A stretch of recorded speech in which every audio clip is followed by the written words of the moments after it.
What's up? Welcome back, Sooner Surge Game Time, as the Sooners host Auburn this week. Big few national games this week. We'll be picking those as well. But let's just start, guys, as OU faces Auburn in a game that's kind of been a lot of talked about with Jackson Arnold's return to Norman. How's that going to play out? You know what? It's here. Just kind of give us opening statement, guys, as this game's rolling in. Yeah, Jay, you talk about it. It's Jackson Arnold's return to Norman. There's a lot of storylines with this game. It's the opening SEC game. Both Hugh Freeze and Brent Venables were on the hot seat going into this year, you could say. So this is a big opening SEC game for both of those head ball coaches. And as I said, Jackson Arnold has returned to Norman. John Matera's first SEC game, that's going to be a storyline. Oklahoma, they're just opening SEC play. So there's a lot of storylines here, but I expect this to be a really interesting game in which the fact I think this is probably one of the most unpredictable games on Oklahoma's schedule because, yes, Oklahoma, they could come out and dominate. Or, yes, Jackson Arnold could have maybe the best game of his life against Oklahoma. So, I mean, I think it could really go either way, but I think it's going to be a good and entertaining game. And you're hoping as the Oklahoma Sooners that you can get the opening game in the SEC started off right. Yeah, I mean, this is a game that it's a must-win on OU's schedule. You can't lose to Auburn and expect to be in the playoff. I'm just going to say that. So it's a must-win. If there's any must-wins on OU's schedule, it's this game. Oklahoma's defense against a quarterback who has not proven that he can read a defense, throw the ball down the field. They've been very one-dimensional, even against teams like South Alabama. Now, they did win against Baylor early in the year, first game of the year, where they were able to just dominate the line of scrimmage and run the ball. That's not what they're going to be able to do against Oklahoma. If that happens, I would be shocked the way Oklahoma's defense has been. And so that puts, in my opinion, Auburn in a tough position, especially with some memories that Arnold's going to have there at the Palace on the Prairie. And this is another game that John Matera all week has talked about. He's chomping at the bit. He came to Oklahoma for this type of game. And I look for Oklahoma's offense to have more big plays maybe than they have all year. I think this is going to be a big play day for the Sooners. Yeah, let's talk about Sooner standouts this week. Jackson, start with you. Who do you got? Are we starting with offense or are we going to choose both? Both. Offense, defense. Offensively, I'm going to go with Jaren Kanak. I think Auburn, their secondary, that's definitely the most suspect part of their defense.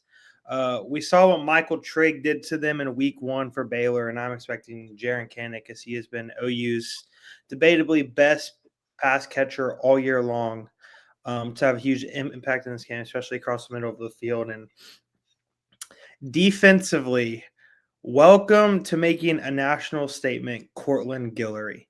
Going against Eric Singleton, Horatio Fields, Cam Coleman, he is going to, I think, make not only a statement, which Oklahoma fans, I know he's good, but I think he's going to make a national statement. I think Cortland Guillory is going to have an interception on the day and just absolutely shut down whatever receiver he's guarding.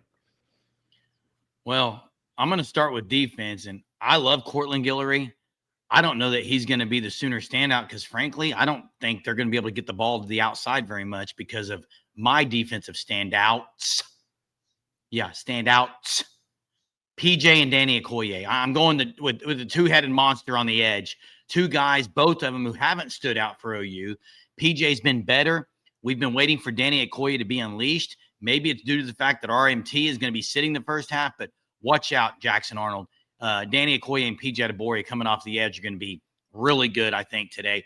And then on the offensive side, we all know the weakness of this Auburn team is the secondary. I think Blaylock's going to have a big day, more so in running than people think, but it's going to be Deion Burks at receiver exploiting the secondary against Auburn. Well, I got two different ones than y'all. So offensively for me, it's a guy who's had a best game of his year last year against Auburn. That was Isaiah Satania. I'm with you, Jeremy, as far as getting down the field. I think he gets a long touchdown pass tomorrow. And so that's why I'm picking him. We all know that pass defense for Auburn hasn't been the strongest. Crawford is still questionable out there. I think Satania has a good day. And then here we go defensively. For the first turnover for OU this year. Not only a turnover, but a pick six. Kendall Daniels. Kendall Daniels is very long. He gets in those spots where I think Jackson likes to throw it, the short routes. I see him jumping one, taking it to house, and I'm going to go with Kendall Daniels. So that's my pick. Hey guys, let's move on to the national games. National games, not a huge, great slate in my opinion, but here's a game. Let's start with this game. Illinois, if you say Illinois, or if you say Illinois, but Illinois, Indiana. Who do you got? Yeah, I'll start this off. Kurt Signetti at Indiana, 0-3, I believe, against ranked teams. He's going to be 0-4. I think Illinois, they're a legit playoff team. I like Luke Altmaier, their QB, Brett Bielema, their head coach, and I think Illinois is going to get this done on the road. I think time of possession, Illinois is going to control, which Signetti doesn't like that. And look, I picked Illinois as a representative from the Big Ten, so I'm going Illinois. I'm going to go Indiana. I'm going a shocker here from different from y'all, and I'm going to go Indiana.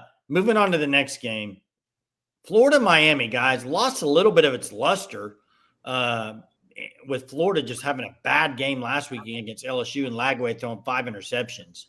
You got Lagway versus Beck. Miami's looked really good. I'll go ahead and say my pick first here in this game, and I'm going with Miami, guys. I just think Miami looks the part to me. I think they are a playoff team. I think Beck looks really dang good. He's got weapons. Give me Miami. Yeah, I think going into the end of the year, I was very high on Florida, very high on Lagway and what this team could be. But they have not been near as good as I thought they were going to be, nor a lot of people. So I don't think they have the offensive play calling nor the firepower to get this done. And quite frankly, Lagway has not looked good. In Miami, they may have the best defensive line in the country. I know we talked about Oklahoma, but their defensive line is legit. And I think this is going to be Miami, and I don't think it's going to be a very close game. Yeah, I mean, look, Napier, Florida, they're already in the eye of the hurricane. He's looking at his last time in Florida. You're not going to go into the U and win. And I think Miami's a top 2 or 3 team right now. Tony's unbelievable. So I got Miami big in this one. Final game before we get to OU, Michigan, Nebraska. Who do you got? You know how much I want to believe the Nebraska hype. I've seen them year in and year out continue to let down in these ranked games. It's like Nebraska, they have a chance to get back and they don't. But, I think Matt Rule, he's going to do it this year. Give me the Cornhuskers, Dylan Raiola. I think they have a legit chance to make the playoff. And I think they're going to really make that statement and saying that Nebraska is back as a team that has a potential to make the playoff. I love Matt Rule. I'm not sold on Raiola yet. I like Michigan's physicality. I'm picking the youngin, Bryce Underwood in Michigan in this one with their physicality. And I'm also going to say I'm picking Kyle Whittingham in Utah. I'm a little upset that we didn't have that game on the national pick. Yeah. I'm picking Kyle Whittingham in Utah over Texas Tech because I love Kyle Whittingham. Well, we can add it. Who do you got, Jackson? Utah Tech, real quick. Who you got? Utah. I think they are the only team in the Big 12 that I could see. Tech is a fraud. Any sort of noise in the playoff is Utah, the only team in the Big 12. Well, okay, I'm actually picking Tech in that game. And then Michigan, Nebraska, guys, black shirts. I think black shirts. I think Nebraska's defense, because of I still don't think Michigan has the weapons at receiver. And so I'm gonna pick Nebraska. Hey, real quick before we pick OU, Jackson, do you know what black shirts is? You just said blackout. Yeah, because they're having a blackout game. Yeah, you're too young. Black shirts is the name of their defense, the black shirts, okay? It's been that way for decades. Okay. I just had to educate you on a little bit of history. Hey, let's get to the OU game. OU, Auburn, 2:30. OU beat Auburn last year in the inaugural SEC game there for the Sooners. It's SEC game 1 this year, a game you must win at home. Score predictions, guys. Yeah, I've been very back and forth just because, I don't know what to expect from this Auburn team. Yes, I don't think they've looked great throwing the ball, but at the end of the day, they maybe have the best wide receiver core, debatably in the country from top to bottom. But I think Oklahoma, their defense is going to be too much. Brent Venables knows what Jackson Arnold struggles with the most. He knows Arnold as good as anyone else does. And I think it's going to be a defensive masterclass. And I think Oklahoma is going to win 31-13. Well, I've got OU 38-16. It's 5 TDs. Those 5 will be Mateer responsible for 3 of them. 1 running back getting a touchdown. I'm going to say Torrey Blaylock, and then a special teams or defensive touchdown, plus a Tate Sandell field goal. You got 38-16. Sooners win going away, putting the hurt on Jackson Arnold and Auburn. I'm coming back and forth on this game, whether to go 31-17 or 31-13. I'll go 31-13 Oklahoma in this game. I think they jump out early like they've done against Michigan, and they did it against Temple, obviously. But I think they get out early and get that lead, and then are able to just kind of hold off there and 31-13 win. Hey, who do you have your Sooner spotlight? What is your score prediction of the game? Hey, you see the logo there. You see the web address, thefanstop.com. Check them out. They're great people. They got great products.